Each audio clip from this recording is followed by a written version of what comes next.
Hi friends, welcome to my channel Supriya homely kitchen. আজ আমি রুটি দিয়ে খাওয়ার জন্য ফুলকপি আলু ভাজবো। তো তার জন্য কড়াই বসিয়ে দিয়েছি, আর কড়াইতেই তেল দিয়ে দিলাম বন্ধুরা।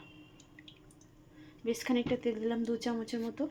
আর আমি ফুলকপি আলুটা একটু জাস্ট নুন দিয়ে সিদ্ধ করে নিয়েছি। তো তেলটা গরম হোক, ফিরছি। তো তেলটা গরম হয়ে আমি জিরা ফোড়ন দিয়ে দিলাম, আর 3-4টে কাঁচা লঙ্কা কেটে রেখেছি, এটাও দিয়ে দিলাম। আলুটা ফুলকপিটা দিয়ে দিলাম।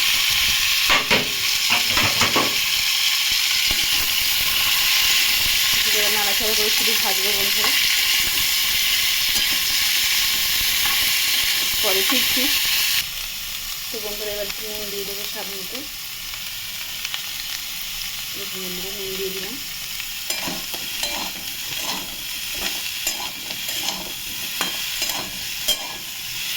পরে ফিরছি।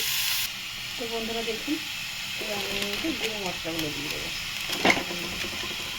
হলুদ গুঁড়ো,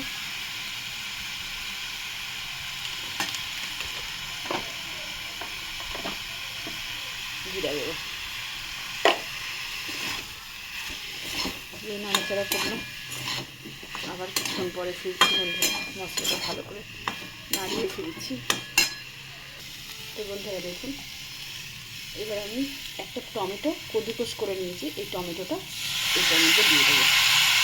টমেটোটা কদুকস করা দিতে হবে বন্ধুরা, অন্য কিছু চলবে না।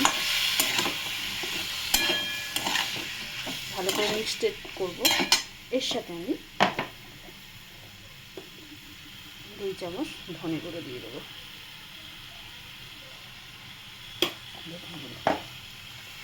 এবার আমি এটাকে ঘেটে এবার ঢাকা দেবো, নেড়ে এবার এটা ঢাকা দিয়ে রান্না।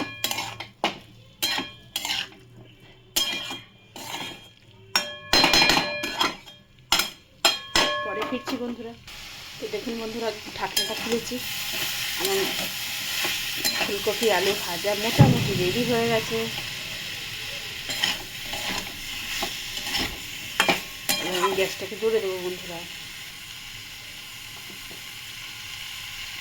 এর সাথে মটরশুঁটিও অ্যাড করতে পারেন, আমাদের এখানে এখনও মটরশুঁটি ওঠেনি, ওই জন্য আমি মটরশুঁটি দিলাম না।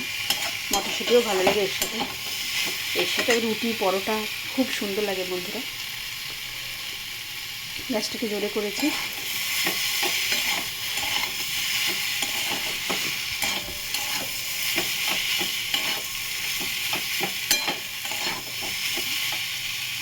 দেখুন ফুলকপি সিদ্ধ হয়ে গেছে। আমি হালকা সিদ্ধ করে নিয়েছিলাম, একটা ফুট দিয়ে নামিয়ে রেখেছিলাম। তো এইবারে আমি ধনেপাতাটা দিয়ে দেবো। তো বন্ধুরা আপনি ট্রাই করে কমেন্ট সেকশনে কমেন্ট করে আমাকে জানাবেন আমার এই ফুলকপি আলু ভাজিটা আপনাদের কেমন লেগেছে। আর আমার চ্যানেলটা লাইক অ্যান্ড সাবস্ক্রাইব করে দিন। ভালো থাকবেন, সুস্থ থাকবেন। থ্যাংক ইউ ফর ওয়াচিং বন্ধুরা। Bye bye.